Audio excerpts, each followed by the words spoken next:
তারেক রহমানের সংবর্ধনা শেষে বিভিন্ন মহাসড়ক হয়ে যার যার গন্তব্যে ফিরছেন বিএনপি নেতা কর্মীরা। মহাসড়কে সে খবর জানাতে যুক্ত হচ্ছে সহকর্মী জাহিদুল ইসলাম অনিক। অনেক মহাসড়কে যানবাহনের চাপ নিশ্চয়ই আছে এবং সবাই যে যার গন্তব্যে ফিরছেন, তবে নিশ্চয়ই একটা পরিতৃপ্তিও আছে, কারণ যে নেতার জন্য অপেক্ষা তারা করছিলেন সেই নেতার সরাসরি তাকে দেখেছেন, তার কথা শুনেছেন। আমি আসলে মহাসড়কের যানবাহনের খবর তো জানতে চাই, সাথে যারা ফিরে যাচ্ছেন তাদের কথাগুলো একটু জানতে চাই আপনার কাছ থেকে অনেক।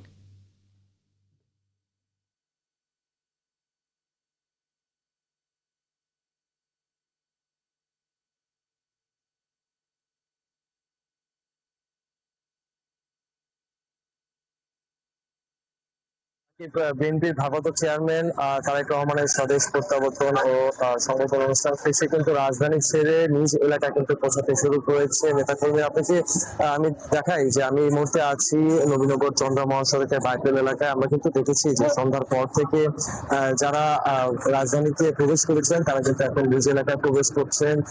কেউ কেউ কিন্তু পরিবহন এবং অনেকে আছে যে যারা লোকাল পরিবহন এবং প্রাইভেট কার যোগে, কেউ বা আবার এখানে আমরা দেখেছি যে মোটরসাইকেল যোগেও কিন্তু তারা তাদের তাদের গন্তব্যস্থলে যেতে।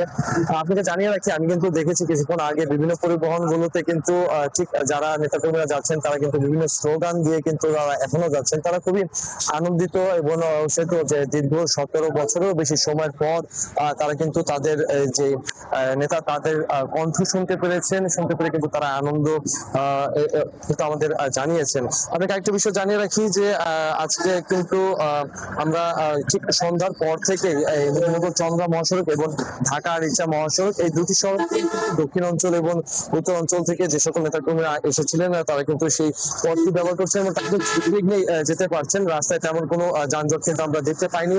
আপনি দেখতে পাচ্ছেন যে এখনো কিন্তু পরিবহন একদম খুব সুন্দরভাবে কিন্তু সেটি কিন্তু যাতায়াত করতে পারছে। আর রাকিব, আমি যদি আপনাকে আরেকটি বিষয় জানিয়ে রাখি যে আমি কিন্তু বিএনপির দলীয় সূত্র কিন্তু জানতে পেরেছি যে আগামীকাল অর্থাৎ 26 ডিসেম্বর শুক্রবার বাদ জুম্মায় তারেক রহমান তার বাবা সাবেক রাষ্ট্রপতি শহীদ জিয়াউর রহমানের কবর জিয়ারত করবেন। এরপর তিনি কিন্তু জাতীয় স্মৃতিসৌধে শ্রদ্ধা জানাবেন। তারপর দিন মানে অর্থাৎ 27 ডিসেম্বর তারেক রহমান ভোটার তালিকাভুক্ত হওয়ার জন্য নির্বাচন কমিশনে গিয়ে আবেদন করবেন। এরপর কিন্তু কবর জিয়ারত করবেন এবং পরে কিন্তু পঙ্গু হাসপাতালে আহত জুলাই যোদ্ধাদের কিন্তু দেখতে যাবেন। আমরা কিন্তু দেখেছি যে মহাসড়কগুলোতে কিন্তু পর্যাপ্ত পরিমাণের ট্রাফিক পুলিশের পাশাপাশি কিন্তু অন্যান্য পুলিশ যারা রয়েছেন